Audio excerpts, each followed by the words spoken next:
I've been thinking about something and I wanted to do a short video and show you, my friends, what I've been thinking, as this is an illustration that just keeps coming to mind this year over and over.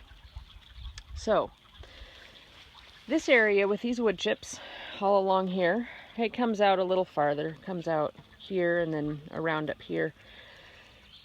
This area, it has always been a high traffic area. You can see the door to the barn, you can see the half overgrown gate into the pasture there. This is where the sheep stay for the winter. Last summer we built this barn, but until we built this barn we only had a small space inside here to keep hay for the winter. So we would come down here with a tractor or with a quad and a trailer and bring hay in small amounts. So every few days we'd be down here, and this whole area was just torn up. It was just mud, and because this hilltop that we live on is primarily blue clay, it would be grease, deep grease in the winter, and in the summer it'd be hard like concrete. So last fall we put a few yards of wood chips here. Now they're fresh wood chips, they weren't aged wood chips or anything.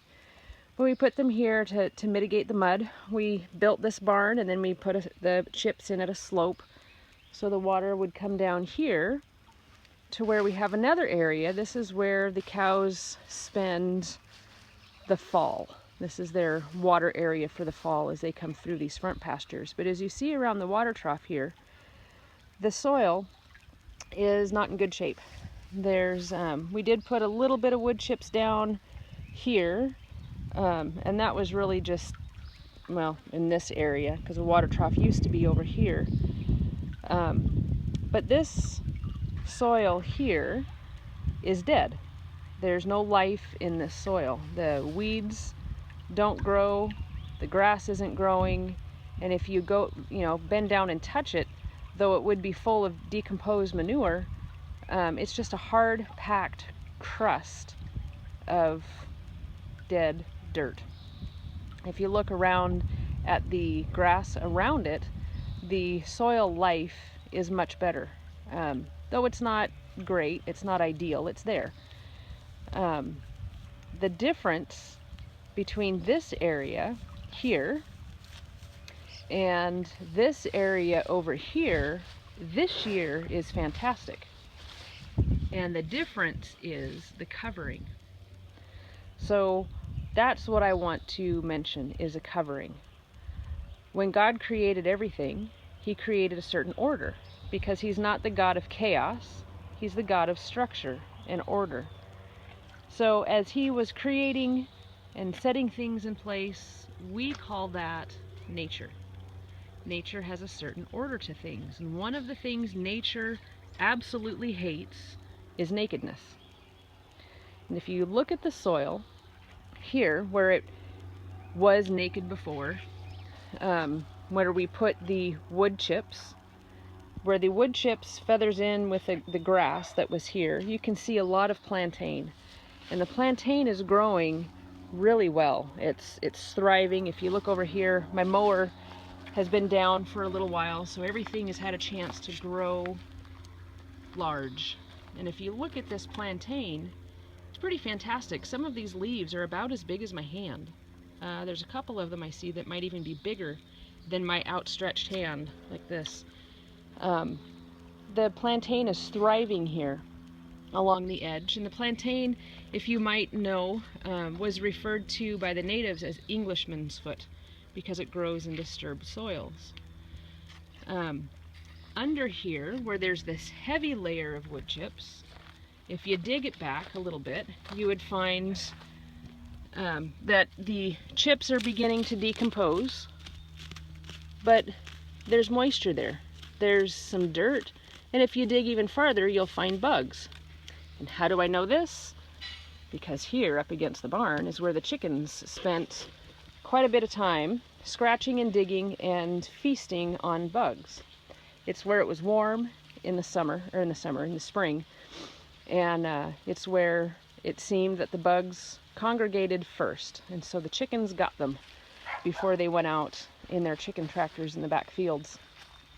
So this area, several weeks ago, I noticed was naked. There was exposed dirt here. This is where this chamomile is growing. So this was uncovered soil. It had been covered all winter, it had been covered all fall, but then in the spring it got uncovered towards the end of the spring. And now we have chamomile. It's not the Roman chamomile, it's what people like to call pineapple weed, but it's in the chamomile family, and it does the same type of thing that chamomile does. So since nature hates being naked, the first thing it does when it senses naked soil is it brings in what a lot of people like to call opportunistic plants, and some people call them weeds. There are some things in here that I would agree are weeds. There's some thistle growing in there, and not the kind you like. Primarily though, this is a chamomile and another plant whose name I can't remember right off the top of my head, but both of them are good, and both of them are used medicinally for soothing purposes.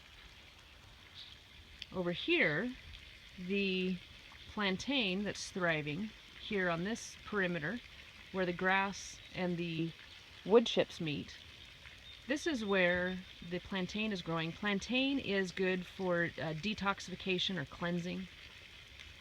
What intrigues me about this is where the soil is exposed, nature comes in and fills it with whatever it can to keep that soil alive and covered and moist and healthy and out of the direct sunlight, so that the soil life, the soil biology can live, and that's what allows this green to live. It may not thrive here for too long, because as you can see, even over here, there's some grass starting to come up. There's some grass over here. Eventually, if you leave this alone long enough, there should be grass that will fill in, and there will be other things that come. You can see over here around the corner, there's some buttercup that's coming, and that would be an invasive weed. That if not managed, will come and take over all of this. And buttercup doesn't really have much of a good use. It's toxic. If you eat it, it burns. It can make ulcers in your throat and in your stomach. It's not something you want. So what intrigues me about this is the concept of covering. When we are uncovered, it leads to death. With the soil, but even in other areas of our lives, when we're not properly covered, it leads to damage, and enough damage can lead to really negative results. Now the soil over here, where I have just overflowed the water tank, this can be restored, it can be brought back. It just needs to be covered and left to rest while the covering decomposes and the soil life returns.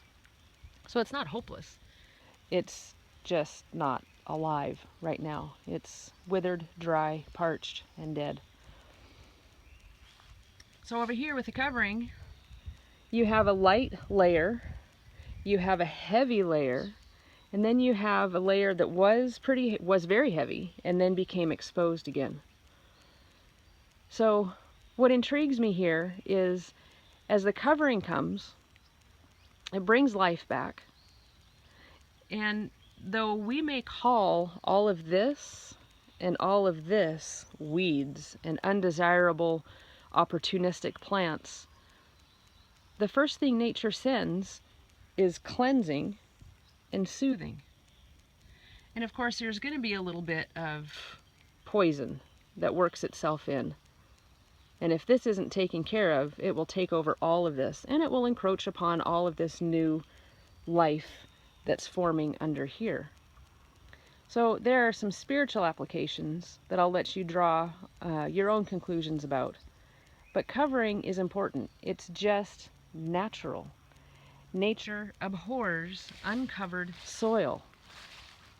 And if it abhors uncovered soil, and if that's part of the structure and order of nature, then maybe the coverings that we throw off in our own lives don't lead us to positive results like we may think.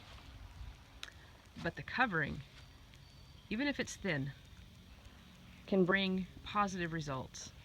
And the covering, where it's thick, and even if it's not the ideal covering, can even start to sprout some good, healthy, life-giving grass quickly.